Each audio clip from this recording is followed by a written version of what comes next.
बोला गया है आपसे कि सिद्ध करिए प्रूव करिए कि √3 इज एन इरेशनल नंबर है। ये आपको प्रूव करना है।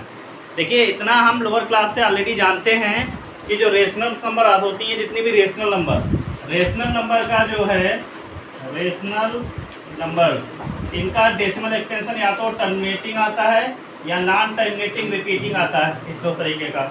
और जो इरेशनल नंबर्स होती हैं उनका ना ही टर्मिनेटिंग आता है और ना ही रिपीटिंग आता है। ठीक है, तो non terminating non repeating decimal extension होता है। अगर हम इस √3 का वैल्यू निकालें तो हमें 1.732 एक्स्ट्रा इस तरीके से मिलता चला जाएगा। इस वजह से ये √3 जो है वो इरेशनल नंबर है। ये हमें 9th स्टैंडर्ड से क्लियर है। बट यहाँ पर एक मेथड है जिसे हम कंट्राडिक्शन मेथड भी बोलते हैं, जिससे हम प्रूफ करेंगे कि √3 वास्तव में एक इरेशनल नंबर है। Any confusion? तो इस कंट्राडिक्शन मेथड में क्या होता है, पहले तो हमें जो बात दी जाती है उसको ट्रू मान लेते हैं कि वो बात ट्रू है। बाद में क्या रहता है, वो बाद में फॉल्स साबित हो जाती है। तो इस पूरी प्रोसेस को ही हम लोग कंट्राडिक्शन मेथड बोलते हैं। एक्चुअल में कंट्राडिक्शन एक टाइप के सेंटेंस होते हैं जो 100% फॉल्स होते हैं, या ऐसे सेंटेंस होते हैं जो किसी दूसरी रीजन का अपोज करते हैं। क्लियर? तो लेट किया, मान लेते हैं हम लोग, कंसीडर कर लेते हैं let us √3 is an rational number, is a rational number. Let कर लिया कि √3 इरेशनल नंबर नहीं है, ये रेशनल नंबर है।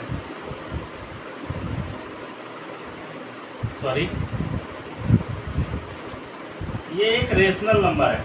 अब ये रेशनल नंबर है तो इसको हम according to definition of rational number, any rational number can be express in the form of P/Q where P and Q both are integers and Q not equal to 0।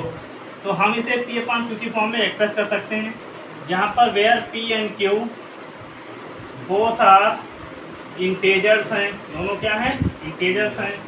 Q not equal to 0 है। और एक condition और यहाँ पर है, P and Q are को prime है।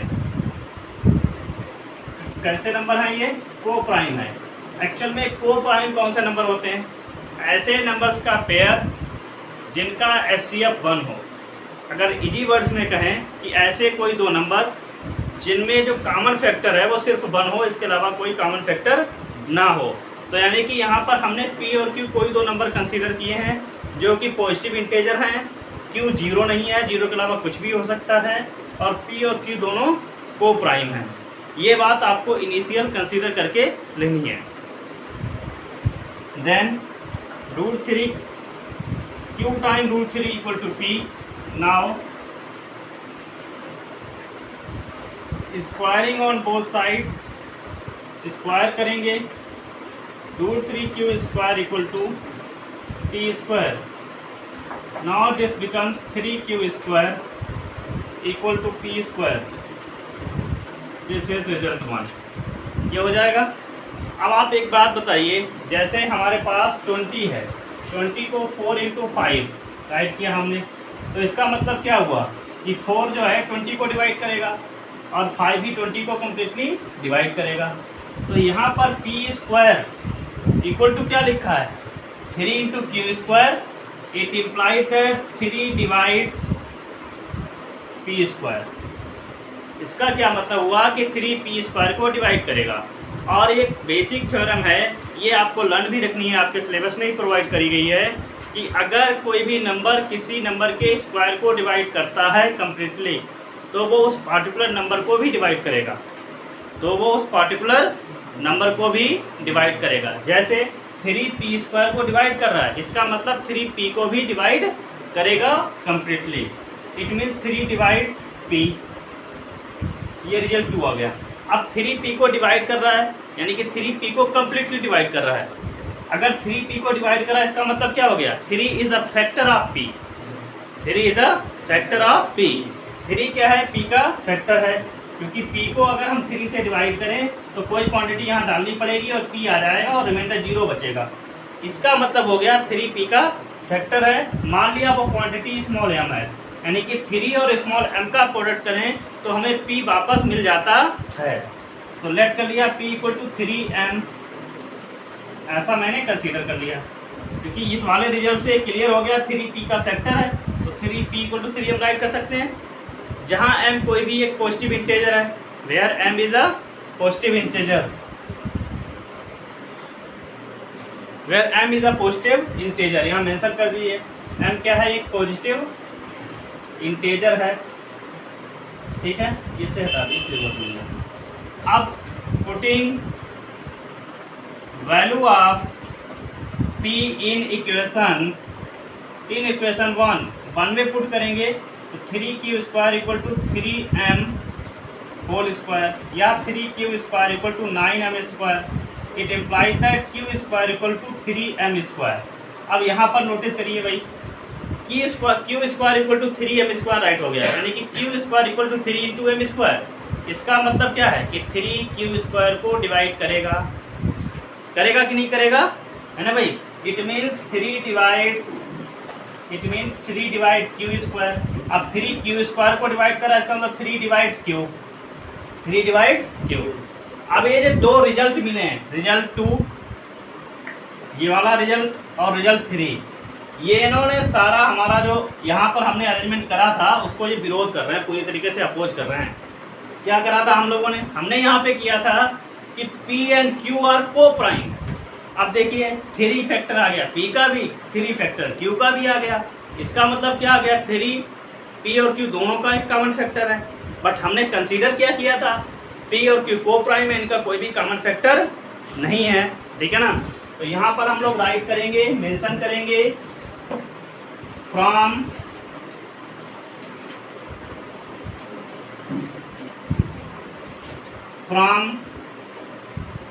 result 2 and 3, it is clear that 3 is a common factor of p and q। क्या क्लियर हुआ, 3 एक कॉमन फैक्टर है p और q का। अब ये जो रिजल्ट आया है ये हमारी कंसिडरेशन का विरोध कर रहा है या अपोजिट है, ठीक है ना। तो इसका मतलब क्या हो गया कि जो हमने कंसीडर किया था वो कैसा है, रॉन्ग है। हैंस तो यहाँ लिखेंगे, hence our consideration is wrong. हमारी कंसिडरेशन कैसी है, रॉन्ग है कि 3 p और q का कॉमन फैक्टर है। देयरफॉर, सॉरी यहाँ हैंस मत लिखिए, देयरफॉर लिखिए, यहाँ लिखिए hence √3 is an irrational number. कैसा नंबर है, इर्रेशनल नंबर है। अब थोड़ा हम लोग डिफरेंट बात कर लेते हैं, एक पर्टिकुलर केस की बात कर लेते हैं। कभी बार यहाँ कह देता है so that √3 is irrational number by contradiction method, ठीक है ना। या कुछ बुक्स में चेंज राइट होता है, तो वहाँ पर हमें क्या करना है इसके बारे में डिस्कस करेंगे। कंट्राडिक्शन मेथड, तो कंट्राडिक्शन मेथड में बस और कुछ नहीं है, आप यहाँ पे लिखेंगे from 2 and 3 it is clear that 3 is the common factor of p and q। तो यहाँ पे लिखेंगे it contradict the fact that p and q both have no common factor. ये इस बात का कंट्राडिक्शन कर रहे हैं। यहाँ पर ये चीज़ ना राइट करके आप सिंपली राइट कर देंगे, क्या राइट करेंगे, it contradicts the fact that p and q have no common factor other than one। ये इस बात का कंट्राडिक्शन कर रहा है कि p और q का कोई कॉमन फैक्टर नहीं है बन के अलावा, ठीक है ना। हैंस कंट्राडिक्शन इज अराइजन, इसकी वजह से कंट्राडिक्शन क्रिएट होती है। तो बोल सकते हैं this contradiction is arisen due to our wrong consideration that, ठीक है।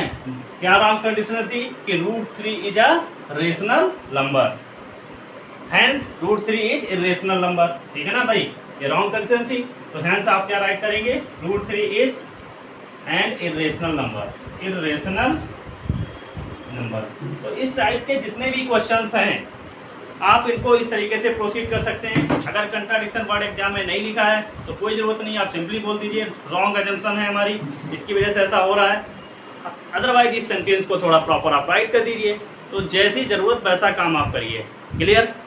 नेक्स्ट आपका इस क्वेश्चन के अलावा यहाँ पर √5 हो, √7 हो, कहने का मतलब है कि अगर √5 दिया जाए तब भी ऐसे ही करना है, √7 ऐसे ही करना है, √13 ऐसे ही करना, √2 को ऐसे ही करना। स्क्वायर रूट के अंदर कोई भी, जहाँ पर n एक प्राइम नंबर है, कोई भी प्राइम नंबर प्रोवाइड करी गई तो इसी फॉर्म के जितने भी क्वेश्चन होंगे वो सारे क्वेश्चन इसी व्यवस्था के अंतर्गत इसी प्रोसेस से, इसी मेथड से सॉल्व होंगे। I hope it is clear to all of you. ठीक है। अगर स्क्वायर रूट के अंदर कोई भी प्राइम नंबर प्रोवाइड है तो उसमें आप यही मेथड लगाएंगे। इस टाइप के बहुत सारे क्वेश्चन बन सकते हैं और ये बोर्ड एग्जाम के लिए बहुत ज़्यादा इंपॉर्टेंट क्वेश्चन है। Thanks for watching.